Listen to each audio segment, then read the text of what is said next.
नमस्कार साथियों, स्वागत है आपका अपने ही यूट्यूब चैनल अमन प्रयास जीके जीएस पर। जैसा कि दोस्तों आज है 18 नवंबर और दोस्तों 18 नवंबर को आपका फर्स्ट शिफ्ट का एसएससी स्टेनोग्राफर का जो एग्ज़ाम था आपका समाप्त हो गया है। तो जिन लोगों का एग्ज़ाम था आशा करते हैं कि अच्छा गया होगा। तो दोस्तों आज की इस वीडियो में 18 नवंबर फर्स्ट में पूछे गए जीके जीएस के जो अधिकतम 50 प्रश्न का पूछे जाते हैं, उनमें से अधिकतम रियल प्रश्न मिल गए हैं, तो उन सभी प्रश्नों को देखेंगे।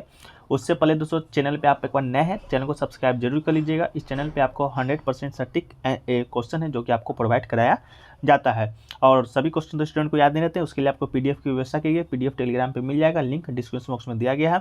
इसके अलावा आप हमें व्हाट्सएप नंबर पर संपर्क करके इसका पीडीएफ है जो कि ले सकते हैं, जिनका भी थर्ड सेकंड शिफ्ट में एग्जाम होगा तब, क्योंकि पीडीएफ है जो कि रात में भेजा जाएगा। तो चलिए वीडियो को शुरू करते हैं, ठीक है। तो देखिए दोस्तों, जो पहला प्रश्न आपका आया था कि हरिसेन किसके दरबारी कवि थे, तो बता दें दोस्तों हरिसेन है जो कि समुद्रगुप्त का दरबारी कवि था, जो कि 4वीं शताब्दी के संस्कृत कवि, राजनीतिक और सरकार के मंत्री थे। तो ये दोस्तों आपका समुद्रगुप्त, इसका राइट आंसर हो जाएगा। हरिसेन समुद्रगुप्त के दरबारी कवि थे, ठीक है। चलिए जनगणना से आपका 2 प्रश्न देखने को मिला है कि 11 की जनगणना के अनुसार आपका सबसे कम महिला साक्षरता दर किस राज्य का है, ये एक प्रश्न आपसे पूछा गया था।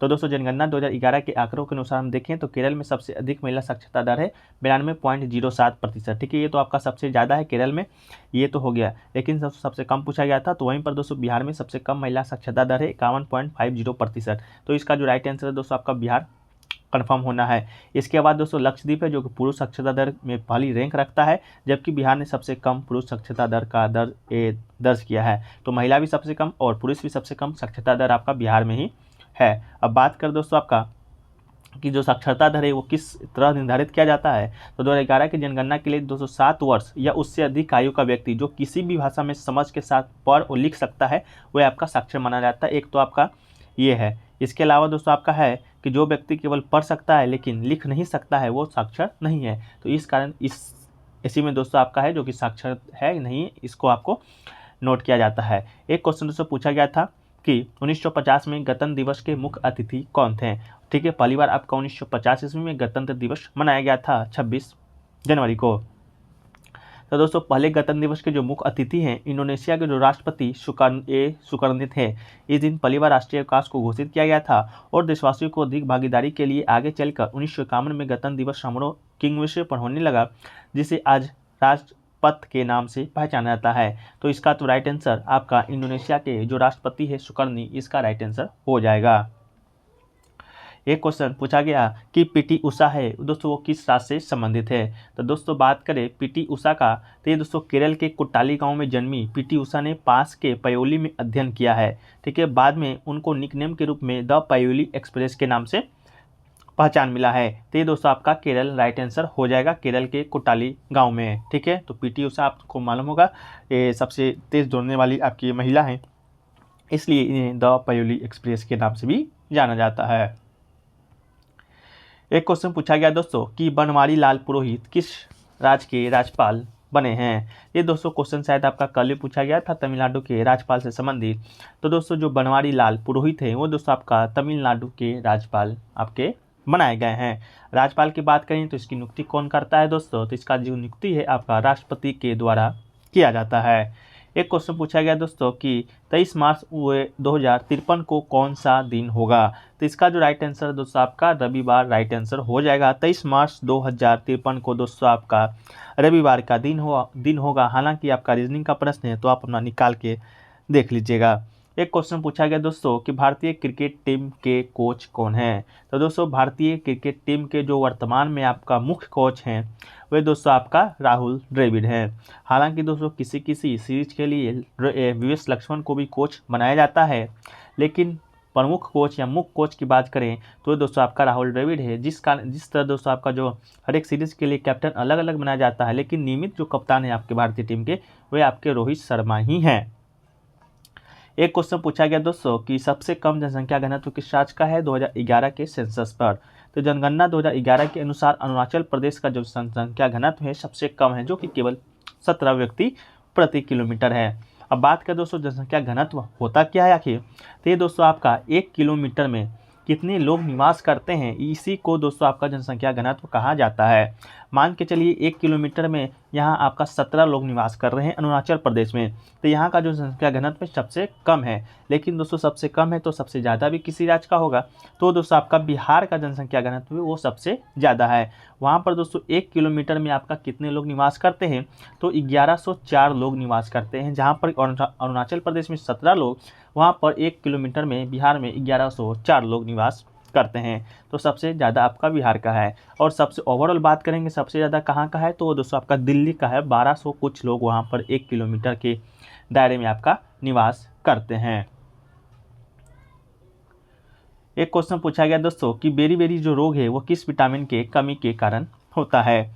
तो दोस्तों बेरी विटामिन B1 की कमी से उत्पन्न कुपोषण जन्य रोग है। तो विटामिन बी आपके ऑप्शन में दिया गया होगा, जो कि बिल्कुल राइट आंसर हो जाएगा। इसे पोलियंडुराइटिस इंडेमिका, हाइड्रोप्स एस्टोमेटिक्स, कार्केस बारीबयर्स आदि नामों से भी जाना जाता है। बेरी का जो अर्थ होता है आपका चल नहीं सकता। संसार के जिन क्षेत्रों में चावल मुख्य आहार है उनमें ये रोग विशेष रूप से पाया जाता है। तो आपका विटामिन B1 के कमी के कारण बेरी रोग होता है। हालांकि विटामिन बी कहीं कहीं आपके ऑप्शन में दिया जाता है। एक क्वेश्चन पूछा गया दोस्तों, राजा रेड्डी और राधा रेड्डी किस नृत्य से संबंधित हैं। तो दोस्तों राजा और जो राधा रेड्डी हैं एक भारतीय कुचिपुड़ी नृत्य युगल गुरु और कोरियोग्राफर हैं। तो इसका तो राइट आंसर दोस्तों कुचिपुड़ी आपका राइट आंसर हो जाएगा। उन्होंने नई दिल्ली में कुचिपुड़ी नृत्य के नाट्य तरंगिणी संस्थान की स्थापना और संचालन किया था। तो आपका कुचिपुड़ी नृत्य राजा और राधा रेड्डी आपका संबंधित हैं। इसके बाद कला के क्षेत्र में जो उनकी सेवाओं के लिए भारत सरकार ने दोस्तों उन्हें पद्म श्री और पद्म भूषण से भी सम्मानित किया है। और कुचिपुड़ी है जो कि आंध्र प्रदेश का राज्य का एक स्थानीय नृत्य है। तो शायद ये भी प्रश्न आपसे पूछा गया था कि कुचिपुड़ी कहाँ का लोक नृत्य है या शास्त्रीय नृत्य है। एक क्वेश्चन पूछा गया दोस्तों कि 1915 ईस्वी में भारत में कौन आया था। तो दोस्तों 1915 ईस्वी में भारत में महात्मा गांधी जी का आगमन हुआ था। वो कहाँ से आए थे, तो दोस्तों आपका दक्षिण अफ्रीका से आए थे। वकील की पढ़ाई करने गए थे, वहीं से लौटे थे दोस्तों आपका 1915 ईस्वी में महात्मा गांधी ने। तो महात्मा गांधी आपके ऑप्शन में था, जो कि राइट आंसर हो जाएगा। इसके बाद 2 साल के बाद 1917 में गांधी जी का पहला सत्याग्रह होता है। सफलता सत्याग्रह वो दोस्तों बिहार के चंपारण जिले में होता है। तो ये भी क्वेश्चन आपका पूछा जाता है। अगला क्वेश्चन पूछा गया कि इंडिका जो पुस्तक है वो किसने लिखा है। तो इंडिका या लैटिन भाषा में इंडिका के हैं, ग्रीक लेखक हैं जो कि मेगास्थनीज के द्वारा मौर्यकालीन भारत का एक लेख है। तो मेगास्थनीज के द्वारा आपका जो इंडिका पुस्तक है वो आपका लिखा गया है। एक क्वेश्चन कुचिपुड़ी नृत्य किस राज्य का है, तो ये दोस्तों आपका आंध्र प्रदेश राइट आंसर हो जाएगा। इसके अलावा पूछा गया कोरोमंडल तट पर वर्षा कहाँ से होता है। तो दोस्तों बंगाल की खाड़ी से नमी लेने वाले पूर्वोत्तर मानसून के कारण जो कोरोमंडल तट की अधिकांश वर्षाएं सर्दी के मौसम में होता है। तो बंगाल की खाड़ी दोस्तों आपका ऑप्शन में दिया गया होगा, जो कि आपका बिल्कुल राइट आंसर हो जाएगा। एक क्वेश्चन पूछा गया दोस्तों धामेक जो स्तूप है वो दोस्तों आपका कहाँ स्थित है। तो धामेक स्तूप एक बृहद स्तूप है जो उत्तर प्रदेश में वाराणसी के निकट सारनाथ में स्थित है। ये वाराणसी से 13 किलोमीटर दूर है। और धामेक स्तूप का जो निर्माण है 500 ईस्वी पूर्व में मौर्य साम्राज्य के जो सम्राट थे अशोक के द्वारा किया गया था। ठीक है, ये पूर्व स्तूप के स्थान पर किया गया है। तो धामेक जो स्तूप है दोस्तों आपका उत्तर प्रदेश के वाराणसी में आपका स्थित है, कोई सारनाथ में। एक क्वेश्चन पूछा गया दोस्तों पंडित जवाहरलाल नेहरू के द्वारा कौन सी पंचवर्षीय योजना को लागू किया गया था। ऑप्शन दोस्तों क्या क्या दिया गया था इसका तो कन्फर्मेशन नहीं है। आप जो लोग एग्जाम देकर आ रहे हैं कन्फर्म कर दीजिएगा। इसके अलावा जो भी प्रश्न आप छूट गए होंगे उसको भी आप लिखने का प्रयास कीजिएगा। तो पंडित जवाहरलाल नेहरू के द्वारा दोस्तों तो आपका पहली तो पंचवर्षीय योजना ही लागू किया गया था, दूसरी भी शायद उन्हीं के द्वारा लागू किया गया था। तो ऑप्शन में क्या था, इस तरह से दोस्तों आपका ये प्रश्न बनने वाला है। और दोस्तों चैनल पे अभी तक आप सब्सक्राइब नहीं किए हैं तो चैनल को सब्सक्राइब जरूर कर लीजिए और नोटिफिकेशन बिल्कुल साथ साथ ऑन कर लीजिएगा। एक क्वेश्चन पूछा गया दोस्तों कि किस पंचवर्षीय योजना में जो वृद्धि दर है वो ज़्यादा थी। तो दोस्तों इसका जो सही उत्तर है आपका 8वीं पंचवर्षीय योजना राइट आंसर हो जाएगा। 1992-97 दोस्तों आपका 8वीं पंचवर्षीय योजना चला था, जिसमें दोस्तों लक्ष्य रखा गया था आपका 5.6, लेकिन वास्तविक जो वृद्धि हुआ था आपका 6.8% हुआ था। तो आपका दोस्तों 8वीं पंचवर्षीय योजना राइट आंसर हो जाएगा। एक क्वेश्चन पूछा गया दोस्तों इडियम एंड फ्रेज से कि एन एप्पल ऑफ आई।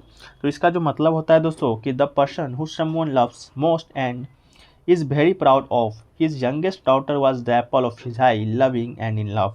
ये दोस्तों आपका एप्पल ऑफ आई का इडियम होता है। तो दोस्तों यही प्रश्न आपके बने हैं, और भी प्रश्न मिलेंगे उसको पीडीएफ में शामिल कर देंगे। हालांकि पीडीएफ है, अभी जो क्वेश्चन है आपको टेलीग्राम पे भेज देते हैं, तो जिनका भी एग्जाम है एक बार आप देख लीजिएगा। तो चलिए दोस्तों, मिलते हैं आपका इसी प्रकार की एक नए वीडियो में। तो जब तक के लिए जय हिंद, जय भारत, और चैनल को सब्सक्राइब जरूर कीजिए।